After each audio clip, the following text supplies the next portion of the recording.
1,00,000 మంది శివభక్తులతో కలిసి మహారుద్రాక్ష పూజలో పాల్గొనండి. వెంటనే కాల్ చేసి మీ పేరును నమోదు చేసుకోండి.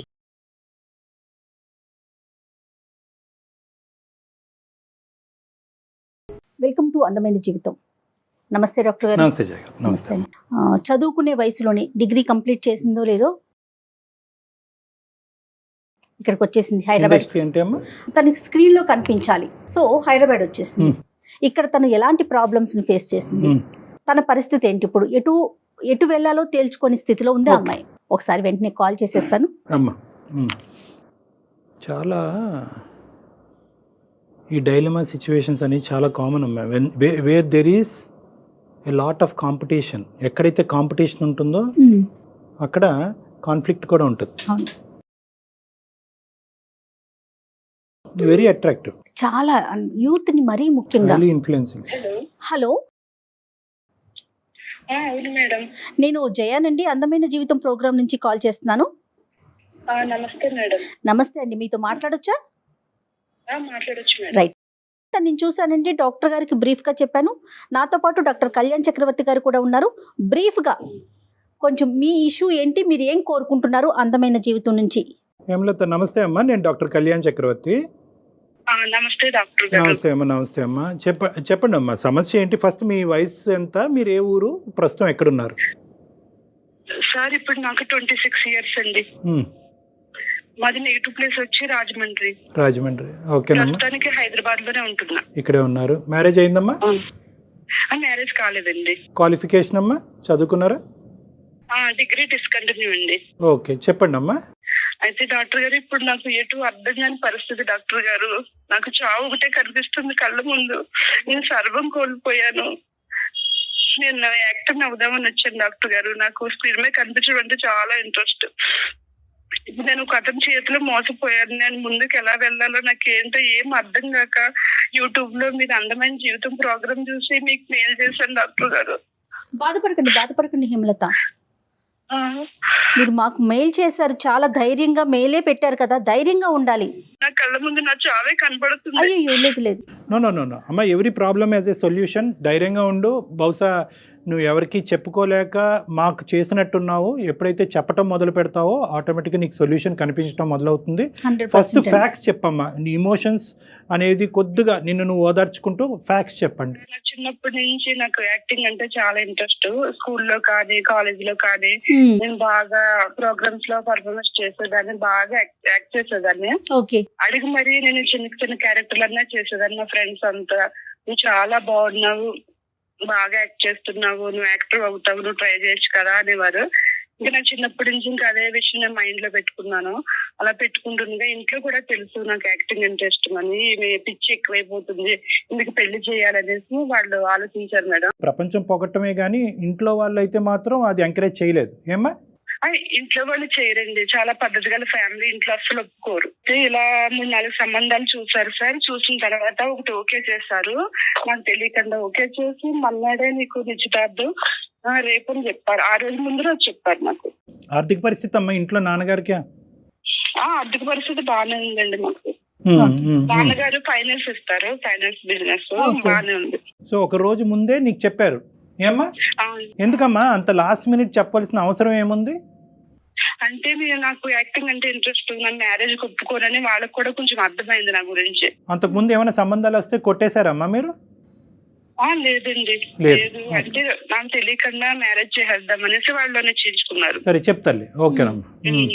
తర్వాత మర్నాడు నిశ్చితార్థం పెట్టుకున్నారు. నేను ఒకవేళ చెప్పినా ఇంట్లో ఒప్పుకోరు. నేను నెక్స్ట్ ఇయర్ చేసుకుందామని పోస్ట్ పోన్ చేద్దాం అనుకున్నా కూడా వాళ్ళు వినేటట్లేరు. వినేటట్లేకపోతే నేను నాకేం చేయాలో అర్థం కాక ఇంట్లో కొంచెం గోల్డ్, నా పెళ్లికని గోల్డ్ చేయించి పెట్టారు ముందుగానే.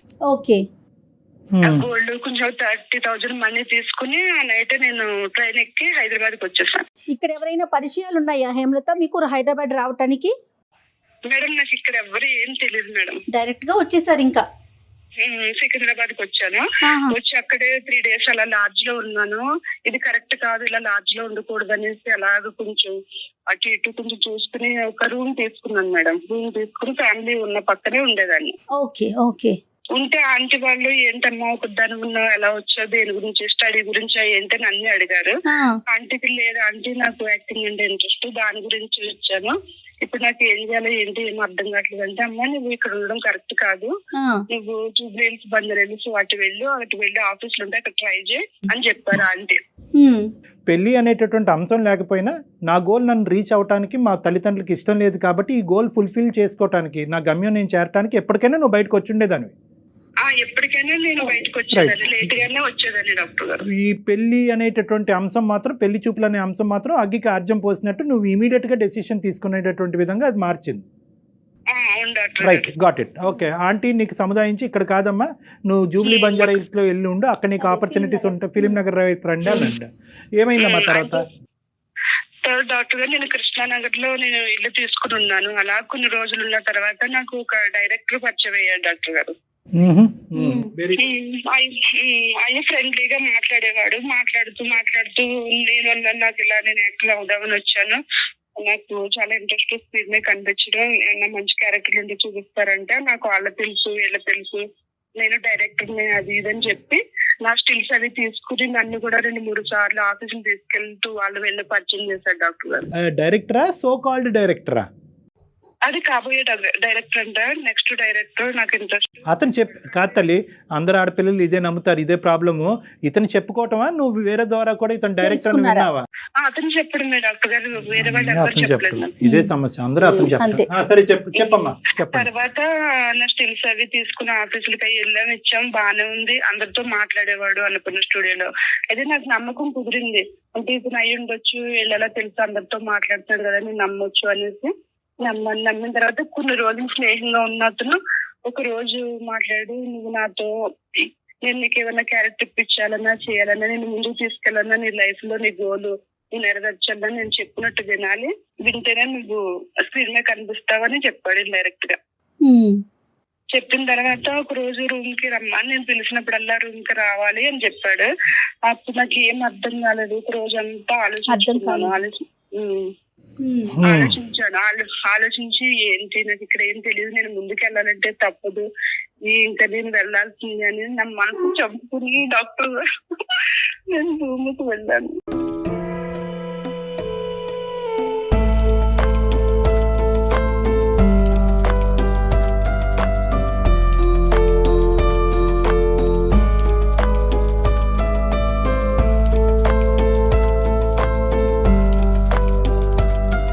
ఇప్పుడు ఏం చేయం లాభం అమ్మా, అంబిషన్ ఉండొచ్చు కానీ అంబిషన్ ఆలోచన కప్పేయకూడదమ్మా. అంటే నేను ఎలాగైనా స్క్రీన్ మీద కనిపించాలనేది నేను ఆలోచించాను, కానీ నా కెరీర్ ఏమైపోతుందో నేను ఆలోచించుకోలేకపోయాను డాక్టర్ గారు. కెరీరే స్క్రీన్ అనుకున్నారు, స్క్రీన్ మీద కనిపించడమే మీ కెరీర్ అనుకున్నారు. నా కెరీర్ అదే అనుకున్నాను డాక్టర్ గారు. అది నన్ను కోల్పోయి నేను అలా అతను పిలిచినప్పుడల్లా వెళ్తూ ఉండేదాన్ని. అలా 1 year గడిచింది డాక్టర్ గారు. మరి ప్రశ్నించలేదమ్మా, రూమ్కి రమ్మంటున్నావు, పిచ్చి పిచ్చి పనులన్నీ చేస్తున్నావు, ఇప్పుడు అవకాశం ఏది అనేటటువంటి ప్రశ్న ఎప్పుడు అడగలేదా నువ్వు? అడిగేదాన్ని మధ్యలో, ఇదిగో అదిగో స్టార్ట్ అవుతుంది, కొత్త ఫిలిం, టైం పడుతుంది, ప్రొడ్యూసర్ దొరకలేదు, అది ఇది, నీకు మంచి క్యారెక్టర్ ఉంది, అది ఇది అని చెప్పేవాడు. నేను ఆ మాటలు మాయ మాటలు వినేదాన్ని, నాకు తెలియదు కదా, నిజం అనుకునేదాన్ని. ఒక మనిషి 100 సార్లు మాట్లాడుతున్నాడు కానీ చెప్పినటువంటి మాటల్లో ఒక్కటి కూడా సార్థకత లేదు అనేటటువంటి ఆలోచన వచ్చినప్పుడు సహజంగా ఏం చేస్తావు? ఇంట్లో వంట ఆమెను కానీ, కిందింటి అంకుల్ని కానీ, పక్కింటి ఆంటీని కానీ, ఏమండి ఎవడండి వీడని ఒక మాట అడుగుతావా లేదా? నేను ఎవరిని అలా అడగలేదండి, అదే నేను చేసిన తప్పు. ఏంటి 1 year పాటు గుడ్డిగా నమ్మేశాను. నాకు ఆఫీస్ నుంచి ఫోన్లు వచ్చాయి. డౌట్ రాలేదా హేమలత మీకు? చెప్పండి. లేదు మేడం, ఆఫీస్ నుంచి కూడా ఫోన్లు వచ్చాయి, మేడం 3 months లో షూట్ ఉంది వచ్చాయి. నాకు నమ్మకం కుదిరింది, వాళ్ళు ఫోన్ చేస్తుండే, అవును నిజమే క్యారెక్టర్లు ఉన్నాయేమో అది ఇదని నేను గుడ్డిగా నమ్మాను. 3 days నుంచి ఫోన్ రాలేదు మేడం, నేను చేస్తే కూడా స్విచ్ ఆఫ్ వచ్చింది అతన్ని. అప్పుడు నేను ఏం చేశాను మేడం, నేను డైరెక్ట్ ఏమైందో ఏంటో అనేసి తన ఫ్లాట్ కి వెళ్ళాను. ఫ్లాట్ కి వెళ్తే లాక్ వేసి ఉంటే ఏం చేయాలో అర్థం కాక వాచ్మెన్ అడిగాను, ఏమైంది అంకుల్ ఇక్కడ లేరా అంటే, లేదమ్మా 4 days అయింది ఖాళీ చేసి నీకు చెప్పలేదా అంటే, చెప్పలేదు అనేసి అన్నాను. అన్న తర్వాత డైరెక్టర్ గారు కదంటే, లేదమ్మా అతను డైరెక్టర్ కాదు, మా పిల్ల ఏదో చిన్న వర్క్ చేస్తాడు, డైరెక్టర్ నీకు చెప్పాడా, కనీసం నన్ను కూడా ఒకసారి అడగలేదు నువ్వు అనేసి అతను అన్నాడు. అప్పుడు తెలిసింది మేడం అతను నాకు డైరెక్ట్ అసలు ఇండస్ట్రీ పర్సన్ కాదని. ఇండస్ట్రీ పర్సన్ కాదని నాకు అప్పుడు అర్థమైంది. నాకు అర్థమైనప్పుడు నేను మొత్తం నన్ను నేను కోల్పోయాను మేడం. నన్ను నేను కోల్పోయాను. నా గోల్ అంతా నా గోల్ నాకు కనిపిస్తుంది మేడం. నన్ను నేను సర్వస్వం కోల్పోయాను. నా ఆశలన్నీ అడాసలు చేసి వెళ్ళిపోయాడు మేడం. ఫోన్ కూడా పని చేయట్లేదు. నువ్వు ఆర్థికంగా ఎలాగ అక్కడ ఈ 1 year పాటు ఉన్నావు? ఈ ఫ్లాట్ అన్నావు, రెంట్ అన్నావు, ఇవన్నీ ఎవరు కట్టేవారు? నీ తిండికి ఎవరు కాంట్రిబ్యూట్ చేసేవారు? ఇది ఓన్లీ శారీరక పరమైనటువంటి వాడికి ఒక్కటేనా, ఆర్థిక పరంగా కూడా నిన్ను మోసం చేశాడు? ఇంకా నాకు అతను ఏం చూడలేదు. నేను గోల్డ్ తెచ్చుకున్నాను. ఆ గోల్డ్ నేను ముత్తూట్ ఫైనాన్స్ లో పెట్టుకుని తర్వాత నేను 30,000 తెచ్చుకున్నాను కదా, అలాగే జాగ్రత్తగా ఖర్చు పెట్టుకుంటూ మెయింటైన్ అయ్యాను. అదేనమ్మా, ఈ మహానుభావుడు ఏమన్నా అందులో పీల్చాడా? నాకు ఏమి ఇచ్చేవాడు కదండి. నాకు ఏమి ఇవ్వలేదు. నేను కూడా ఎక్స్పెక్ట్ చేయలేదు. అసలు ఇంకా ఇచ్చేది ఎక్కడ? ఇవ్వటం కాదు, మీ దగ్గర తీసుకున్నాడా అనేది మా ప్రశ్న. నేనే ఖర్చు పెట్టేదాన్ని. మంచి పని చేశారు. వెళ్ళినప్పుడు గట్రా నేనే ఖర్చు పెట్టేదాన్ని. అతని నుంచి నేను 1 రూపాయి కూడా నేను ఆశించలేదు, తీసుకోలేదు. తర్వాత నేను మేడం ఇంకెటు దారి లేదు. నా డబ్బులు అయిపోయింది, నా గోల్డ్ కూడా లేదు. అప్పుడు నేను పార్ట్ టైం జాబ్ చూసుకున్నాను మేడం. 5 hours పార్లర్ లో. అది 15,000 అలా ఇచ్చేవారు. జాబ్ చేసుకుంటూ కూడా మేడం నేను నా గోలే కనిపించింది. సర్లే మోసపోయి నేను ఇంకా ముందుకు వెళ్ళాలి. నా గోల్ నేను ఎందుకు వచ్చాను నేను అది చూసుకోవాలని నేను పార్ట్ టైం జాబ్ చేసుకుంటూనే నేను ఆఫీసుల చుట్టూరు తిరుగుతూ నా స్టిల్స్ అవి ఇచ్చుకుంటా, ఫోన్ నెంబర్లు ఇచ్చుకుంటూ వెళ్ళేదాన్ని మేడం. అక్కడ కూడా వాళ్ళు నన్ను అదోలాగా చూడడం, నువ్వు నన్ను క్యారెక్టర్ ఇస్తే నువ్వు మాకేమి ఇస్తావు అది ఇదని హేళనగా మాట్లాడేవారు మేడం. ఓకే, ఇలాగే జరుగుతుంది.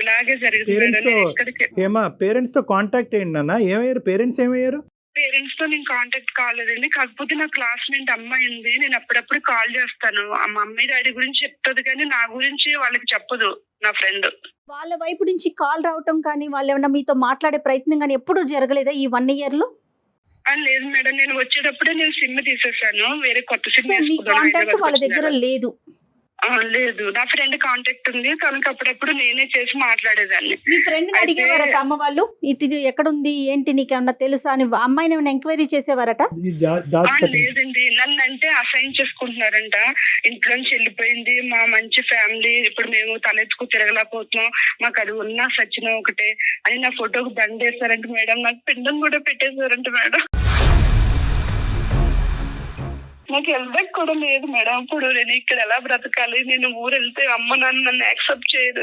ఊరు వెళ్ళడానికి లేదు. నేను ఇక్కడ ఎలా ముందుకు వెళ్ళాలి? నేను ఈ చిన్న జాబ్ చేసుకుంటూ బ్రతకాల? నా గోలు, నా ఆశ, నేను ఎందుకు వచ్చాను ఇప్పుడు నాకు కొంచెం మార్పుగా ఉంది madam. There are thousands of questions. Okay, నీ ఫ్యూచరు, నీ యాంబిషన్ ఒకటే కాదు. ఈరోజు నువ్వు ఒక మనిషి చేతిలో మోసపోయావు. ఇప్పుడు వెనుదిరిగితే కనుక ఇంటి తలుపులు తెరుచుకుంటాయా లేదా, మీ తల్లిదండ్రులు నిన్ను ఆహ్వానిస్తారా లేదా అనేటటువంటి పెద్ద ప్రశ్న.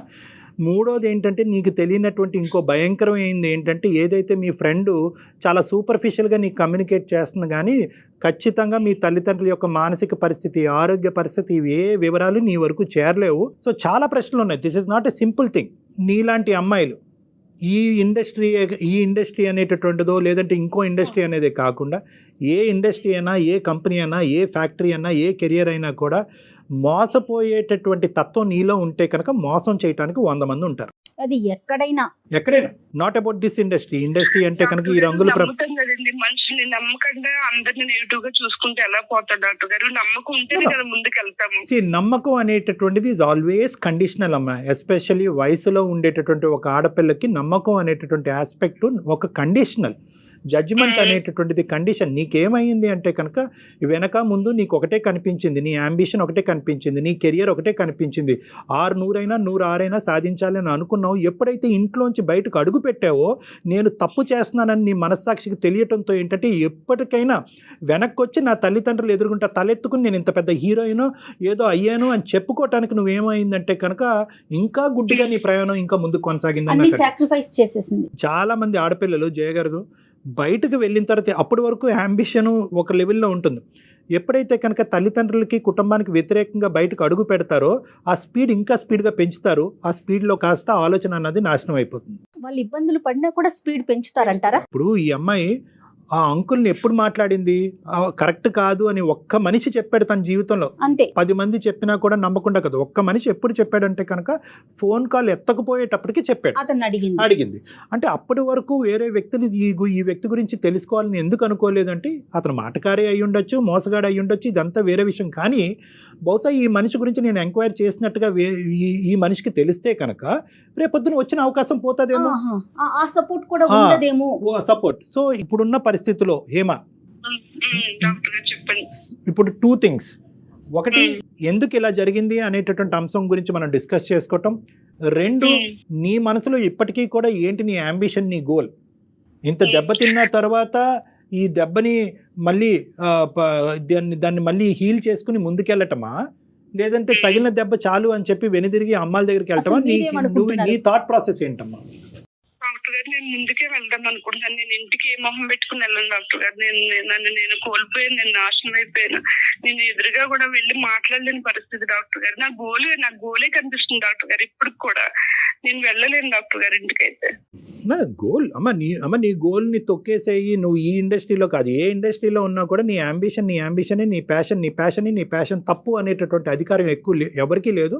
ఎటొచ్చి ఏంటంటే వెళ్ళే విధానం, పద్ధతి, మార్గాన్ని సరైనది ఉందా లేదా అన్నది ఒకటి. రెండోది ముఖ్యమైనటువంటి అంశం ఇక్కడ, నీకు ఈ ఒంటరితనంలోనే మొత్తం సమస్యలన్నీ వస్తున్నాయి. నీకు పెద్ద ప్రాబ్లం ఏంటంటే నీకంటూ నిన్ను నమ్మి, నిన్ను అర్థం చేసుకుని, నీతో ఫ్రెండ్లీగా ఫ్యామిలీ మెంబర్లా మెలుగుతూ ఉండేటటువంటి ఒక స్వచ్ఛమైన, ఒక నమ్మకమైనటువంటి ఒక ప్రేమ లేకపోవటం ఈరోజు నువ్వు తప్పు చేయడానికి ఒక ప్రధానమైన కారణం. అవునండి, ప్రేమ లేక నేను అతను మాటలు విని మోసపోయి కూడా నాకు ఎవరు తెలుసు. గురువు అమ్మ, మీ పక్కింటి అంకుల్ ఒక్క మాట చెప్పేటప్పటికి వాడు దొంగమ్మ అని 2 నిమిషాల్లో చెప్పాడు. అసలు ముక్కు మొహం తెలియని వ్యక్తితో సంవత్సరం పాటు మనిషిని నమ్మొద్దా అని ప్రశ్నిస్తున్నారు మీరు. ఎలా నమ్ముతారు? 1 సంవత్సరం పాటు ఎలా నమ్మి అతనితో ఉన్నారు హేమలత మీరు? ఒకటి అమ్మా, గుడ్డి నమ్మకం ఇవేమీ లేదమ్మా. You had all the opportunities. నీ చుట్టుపక్కల అన్ని ఆపర్చునిటీస్ ఉన్నాయి. మీరేమి అడవిలోనో ఎక్కడోనో లేరు. ఒక డైరెక్టర్గా చెప్పుకునేటటువంటి వ్యక్తి డైరెక్టరా కాదా అని అడగటానికి ఎవరైనా సరిపోతారు. బేసిక్ క్వశ్చనింగ్ కూడా మీరు చేయలేదు. ఇది గుడ్డి నమ్మకం అనరు, దీన్ని పిచ్చి నమ్మకం అంట. ఏ నమ్మకం అయినా కండిషనల్. వినండి, చూడండి, ఆలోచించండి, అడగండి, అడిగి తెలుసుకోండి. అంతేగాని నేను విన్నాను, నేను చూశాను, నేను ఆలోచించాను కాబట్టి నా జీవితానికి సంబంధించినటువంటి నిర్ణయం నేనే తీసుకుంటానంటే కనుక అది పిచ్చి నమ్మకం అవుతుంది. ఎవరి ద్వారా ఇన్ఫర్మేషన్ రాబట్టాలి అంటే కనుక నిన్ను ప్రేమించి నిన్ను నమ్మేటటువంటి వాళ్ళ దగ్గర నుంచి ఇన్పుట్ కావాలి, ఒక గైడెన్స్ కావాలి, ఒక దారి చూపెట్టాలి. సో ఇప్పటికైనా నీ దారిలో నువ్వు ప్రయాణం చేస్తానంటే నో ప్రాబ్లం. వీరనారిలాగా నువ్వు పోరాడాలి అనుకుంటే కనుక నీ గమ్యం చేరేంత వరకు నువ్వు పోరాడాలంటే పోరాడు, కానీ సపోర్ట్తో పోరాడు. ఇప్పటికీ కూడా మీ తల్లిదండ్రులు ముసుగులో పెట్టద్దు. ఎంత తల్లిదండ్రులైనా ఎంత పిండం పెట్టినా ఎంత దండేసినా కూడా అది నీ కోపంతోనే వేశారు, కానీ నీ మీద ప్రేమ లేక కాదు. వాళ్ళని మాత్రం నీ జీవితంలో డిలీట్ చేయొద్దు ఎప్పటికీ కూడా. వాళ్ళ సపోర్ట్ తీసుకో. అమ్మ నాన్న నా చేతి తప్పు జరిగింది, నేను తెలుసో తెలియకో ఒక డిప్రెషన్లోనో, ఒక పిచ్చితనంలోనో, ఒక మాటల్లో మాయలోనో గారెడ్లోనో పడి నేను మోసపోయాను. నా తప్పు నేను తెలుసుకున్నాను, నాకు కనువిప్పు కలిగింది. కానీ ఈరోజు మళ్ళీ మీ చేరినంత మాత్రాన నా అంబిషన్ నేను వదలాలని అనుకోవట్లేదు. ఏదో పని చేసుకుంటా ఉంటాను, నా బ్రతుకు తెరుగు గురించి నేను పని చేసుకుంటాను, అవకాశం ఉంటే డిగ్రీ కంప్లీట్ చేస్తాను, ఇవన్నీ చేసుకుంటాను. But I will keep trying my opportunities. నాకు మీ సపోర్ట్ కావాలి, మీ ప్రేమ కావాలి, మీ ఆలోచన కావాలి అని చెప్పమ్మా. ఎలాంటి తల్లిదండ్రులైనా కరగటానికి గ్యారంటీ. కొంత నగలు తీసుకుంది, ఒక 30,000 తీసుకొని సిటీకి వచ్చేసింది, ఇండస్ట్రీలోకి రావాలనుకుంటుంది. దానికంటూ కొన్ని క్వాలిఫికేషన్స్ ఉండాలి కదా, కొన్ని అర్హతలు ఉండాలి కదా. అవి తన దగ్గర ఏమున్నాయో అవన్నీ చూడకుండా బ్లైండ్గా ఎవరిని పడితే వాళ్ళని నమ్మేసి నేను మోసపోయానని చెప్పి వెనక్కి వెళ్ళి ఆలోచించుకొని నాకు ఇండస్ట్రీ మీదే ఇష్టం ఉంది, నేను ఇండస్ట్రీలోనే బతుకుతానంటే ఎలా సాధ్యమవుతుందండి? మనలో ఉన్నాయి ఏంటి, ఆ క్వాలిటీ ఏంటి అనేది ఆలోచించుకోవాలి కదా హేమలత. ఇప్పుడు మీ చుట్టూ చదువుకునేటప్పుడు ఉన్న నలుగురు జేజేలు కొట్టచ్చు, మీరు ఆ మహాద్భుతం, అబ్బా మీరు సూపర్ అని చెప్పొచ్చు. కానీ మన ఊరు మన ఇల్లు వేరు, ఒక ఇండస్ట్రీ వేరు కదా. నీకు ఇండివిజువల్ గా ఒక అసెస్మెంట్ ఉందా? Point number 1. నీ టాలెంట్ ఏంటి, నీ స్కిల్ ఏంటి అనే అసెస్మెంట్ ఉందా? నెంబర్ 1. నెంబర్ 2, ఇక్కడ రిస్క్ అసెస్మెంట్ చేశారు. ప్రతి అమ్మాయికి ప్రతి అబ్బాయికి ఇదే చెప్తాను. ప్రొఫెషన్ అనేటటువంటి దాంట్లోకి ఎందులో ఉన్న దిగాలి అని అనుకుంటే, మీ తల్లిదండ్రులకు కానీ ఎవరికైనా నచ్చినటువంటిది ఉంటే కనుక, మీరు అనుకున్నదే గెలవాలి అనే ఆలోచన మీకు ఉంటే కనుక ఫస్ట్ మీరు చేయవలసింది రిస్క్ అసెస్మెంట్ చేసుకోండి. అక్కడ ఏంటి లాభం, ఏంటి నష్టం. ఈ 100 మంది వెళ్తే కనుక ఎంతమందికి అవకాశాలు ఉంటాయి. ఇప్పుడు ఇంజనీరింగ్ స్టూడెంట్స్ ఉన్నారనుకోండి, 100 మంది వెళ్తే కనుక 30 మందికో 40 మందికో ఉద్యోగం రావచ్చు. సినిమా అనుకోండి ఏ 1000 మందిలో ఒకరికి వస్తుందో, ఏ 1,00,000 మందిలో ఒకరికి వస్తుంది. సో ఇక్కడ రిస్క్ ఎక్కువ ఉంది. సో కాంపిటీషన్ ఉంది. ఆ రిస్క్ భరించాలి అంటే కనుక ఆర్థికంగా మీకు ఒక స్థితిగతి ఉండాలి, సో మోరల్గా మీ తల్లిదండ్రులు టాలెంట్ ఉండాలి, మోరల్గా మీకు ఒక సపోర్ట్ ఉండాలి. ఎన్ని అవకాశాలు టాలెంట్ ఉంది, నేను చాలా బాగా యాక్ట్ చేస్తాను, నాకు నమ్మకం ఉంది నా మీద. కానీ సపోర్ట్ కావాలి కదమ్మా, నమ్మకం ఒకటి సరిపోదు. ఇక్కడ ఏంటంటే పెద్ద లోపం ఏంటంటే నీకెవరు సపోర్ట్.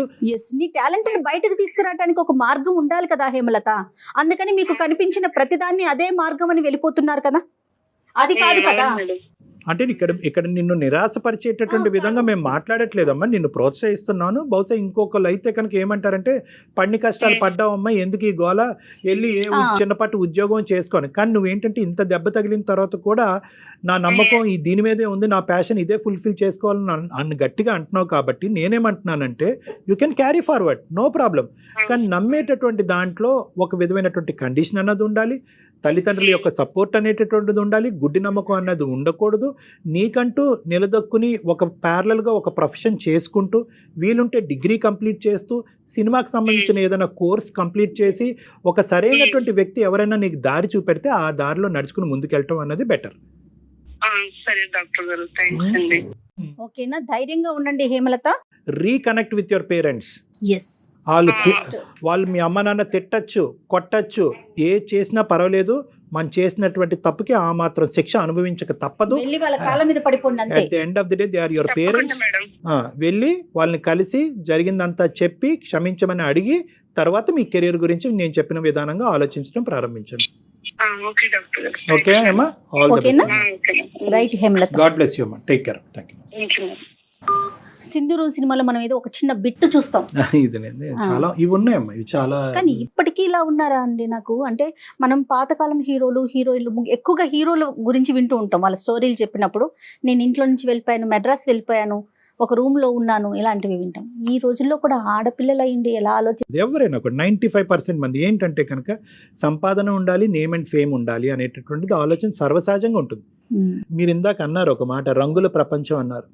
సో ఈ రంగుల ప్రపంచంలో ఏంటంటే మనకు కావాల్సింది కావాలి అని అనుకున్నప్పుడు ఏం పోతుంది, సైమల్టేనియస్గా ఏం పోతుంది అనేటటువంటి అసెస్మెంట్ కూడా మనకు కరెక్ట్గా ఉండాలి. టైం వేస్ట్ అవ్వచ్చు, డబ్బులు పోవచ్చు, మోసగించేటటువంటి మనుషులు ఉండొచ్చు, ఇవన్నీ తట్టుకుని నేను నిలబడగలనా అనేటటువంటి ఇండివిజువల్ అసెస్మెంట్ అనేది హేమ చేయలేదు ఇక్కడ. ఇండివిజువల్గా చేయలేదు. ఏం చేసిందంటే కనుక ఒక మనిషి కనిపించాడు, నమ్మాడు, అందులో కొట్టుకుపోయింది. వీడు ఎవరు, ఏంటి, ఎలా అనేటటువంటి ప్రశ్నలు తన మనసులోకి వచ్చినా కూడా అవి చంపేసుకుంది. సో ఈ ఇండస్ట్రీయే కాదు జయ గారు, ఏ ఇండస్ట్రీలో అయినా కూడా మనకి ఇండివిజువల్గా ఆ రిస్క్స్ అనేటటువంటిది మనం భరించగలమా, తట్టుకునే కెపాసిటీ మనకు ఉందా లేదా అన్నది చూసిన తర్వాత నా అనేటటువంటి వాళ్ళతో తోడుగా ప్రయాణం చేయాలి, కానీ ఒంటరిగా ఇలా ప్రయాణం చేయాలి. 100% ట్రూ డాక్టర్ గారు, 100% అండి. నమస్తే అండి, ఇంకొక ఎపిసోడ్తో మళ్ళీ కలుద్దాం.